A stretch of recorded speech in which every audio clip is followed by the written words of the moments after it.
Hello, and welcome to Every Day is Funny, the meditative morning show about newspaper comics. There's only 3 episodes left of season 1. This is a bittersweet moment, but we persevere.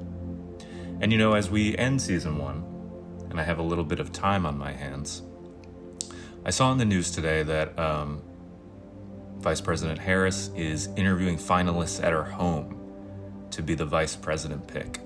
And I thought, I want to throw my hat in the ring. I'm going to have some time on my hands. I have plenty of time to campaign. I'm unemployed. And I think it just makes sense. And I have a lot of stances. I have so many stances, which I think is good. And I could say a few stances, a few things that I would make sure would happen in my administration, should I be chosen. I think for one, everyone gets a free Comics Kingdom subscription across the nation. Additionally, we cancel any student Comic Kingdom subscription debts they may have accumulated, because $5 a month adds up. That's going to be like my big energetic moment at the rallies where everyone chants that back to me because they so fiercely believe it. And I'll do, if I'm vice president, this I think would actually be perfect. I would do my own version of fireside chats every morning for the American people with this show. Was it Roosevelt? Oh, let me look that up so I don't look like an idiot. Please be Roosevelt. Come on, Roosevelt. Yeah, Roosevelt did the fireside chats. Why don't we bring them back? I'll do it every day. The vice president truly doesn't have that much of a say in much, so why not use me to unite the people by doing this show every morning?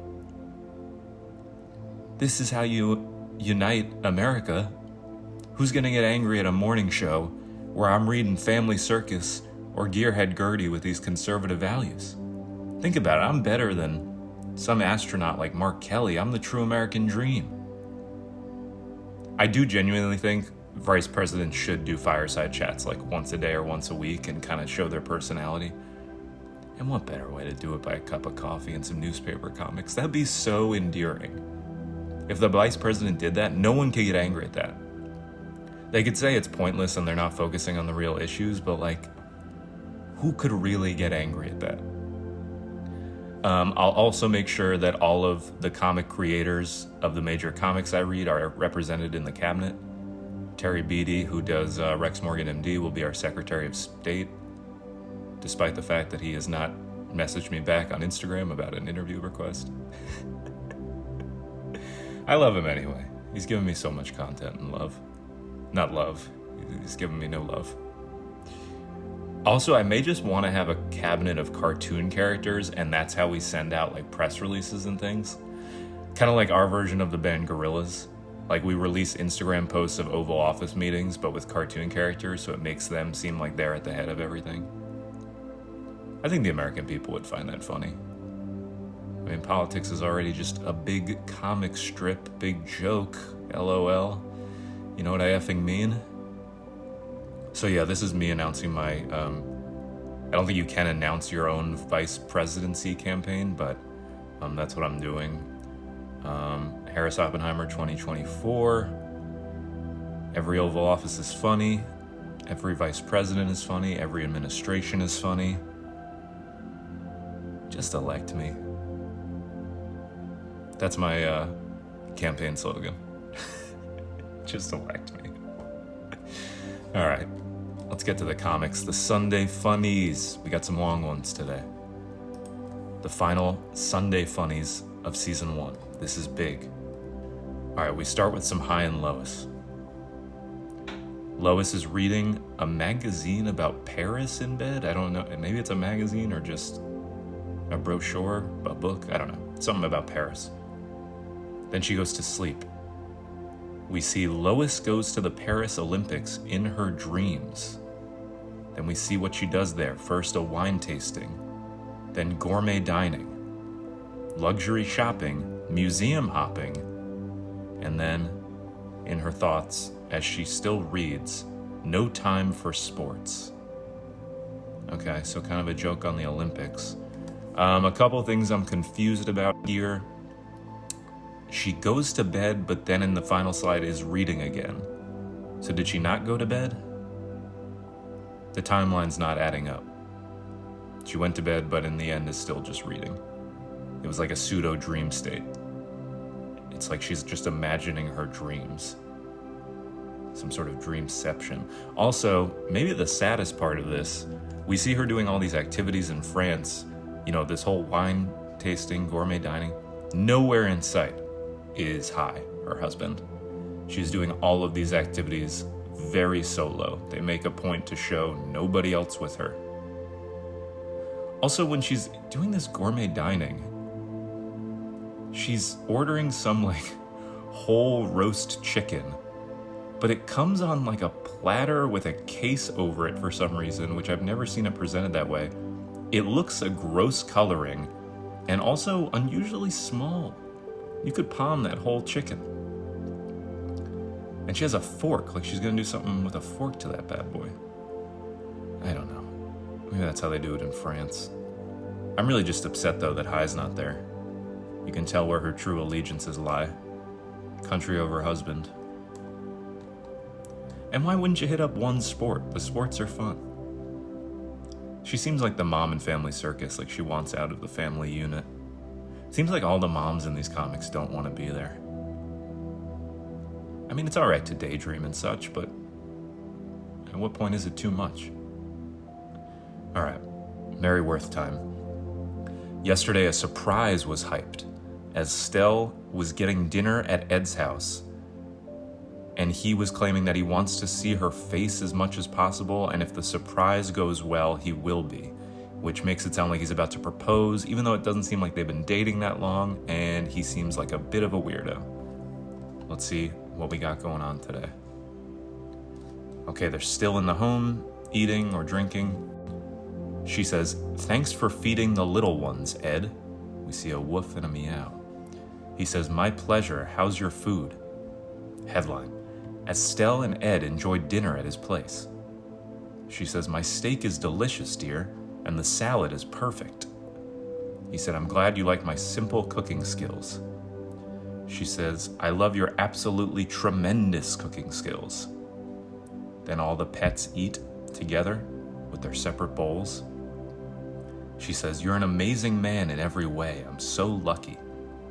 "We're both lucky, my darling." They hold hands.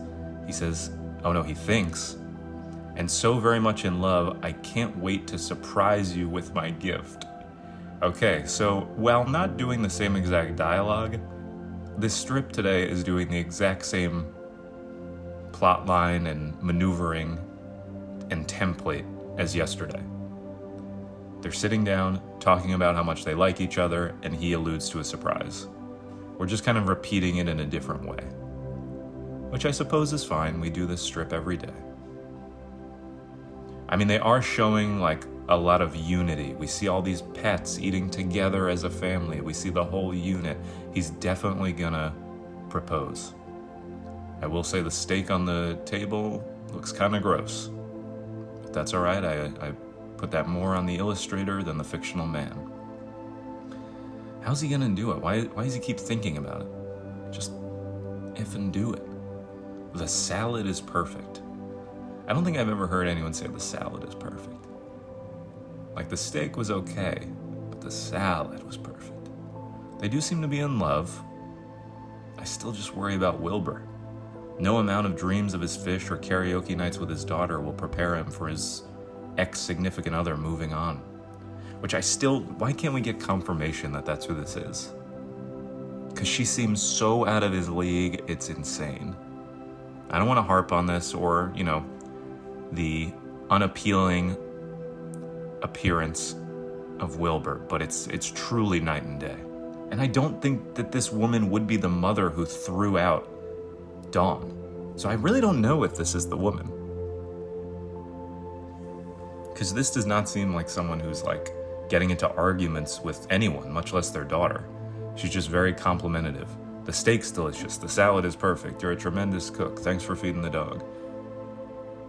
I don't know. This guy's just weird. I wouldn't be surprised if the surprise gift was actually like a dead body in the basement.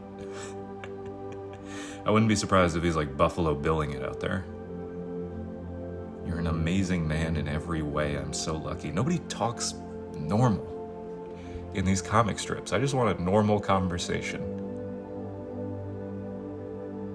If they were truly dating a while and they were close, they wouldn't be talking like this. So I want to see what the surprise is. I hope we get it by Tuesday. If he keeps alluding to the surprise and season 1 ends, and I don't know what it is, I'm going to freak out. I'm going to resign as vice president-elect. All right. Rex Morgan, MD. Parker and Corey were still talking about how Corey had ran into Randy in his hospital room and suggested that he probably had a bad life because he got beat up by his dad, which was a really hot take there, Corey. But they were still talking. Let's see where we're at now. Okay, long one. They're still talking. Parker says, after all that Randy did to me, why do I feel sorry for him? Corey says, there's this thing called empathy, which you're loaded with. Should I look up the definition for you? What? Parker says, no, I'd rather you just get me my shoes from that closet over there. Headline, Glenwood Hospital, Rex visits Parker. All right, we got Rex Morgan and Aunt Judy back in the room. Rex says, the good news is we're sending you home, but you'll still need to rest for another day or two before resuming your regular activities. Parker says, I can do a couple days of being lazy, easy. Rex says, the thing about concussions is that no two are the same. Recovery time can be as short as 2 weeks or as long as 8 weeks, and in some cases more. What? So if it's as long as 8 weeks, then how could it also be more? Sorry. You might experience headaches, dizziness, vision, or memory issues, or not. Wow, really handling it delicately. You'll be seeing a specialist at a dedicated clinic. They'll manage your recovery. Aunt Judy says, thanks, Dr. Morgan. He says, someone will come by with your discharge papers soon. Best of luck, Parker. They say, thanks. With my luck, I suppose I'll get all those symptoms for the full 8 weeks, or more. Corey says, way to stay positive, huh, Parker? Yeah. Oh, Parker has a very silly, like, why I oughta look in the last panel. I highly advise you go check that out. It's very silly, and it makes him look 60 years older. Okay, a kind of dour note today. I thought we were going to keep talking about the bully and maybe go visit, but it's just Rex Morgan listing off a bunch of possible side effects of Parker getting clocked in the face and memory issues. That would be... We could go full like 50 first dates and Parker forgets everything about what happened, and then the bully tries to be friends with him, and then it causes some wacky misadventures as it starts to come back to him that this is the guy that punched him in the face. What are Parker's regular activities anyway that he needs to not do for 2 days? Self-deprecation? Because he already ruined that by saying he'll get all these symptoms for the full 8 weeks. I don't think Parker does anything. Except woe is me himself into oblivion. I bet Parker is someone who paints models of things. That really seems like their main hobby. When Corey can't hang out, they go home, they paint some models. Of what? Oh man. Maybe Trekkie stuff. Because I think this is a comic that has its roots still in like a kind of 1950s thing. So I don't think they're going so full modern that Parker's like painting Funko Pops or Warhammer. I feel like maybe Dungeons and Dragons, or maybe just some Trekkie stuff. Parker looks like someone who goes to conventions with fake pointy ears, I'll say that. All right, let me think of what to comment. All right, I'm gonna comment from the point of view of Rex Morgan, as he says, no two concussions are the same. They're like snowflakes. God's little beautiful mysteries. Isn't that beautiful? But also you may die. Send. All right, time to wind down for this Sunday. August 4th. I hope you have a great rest of your weekend. And remember, every day is funny.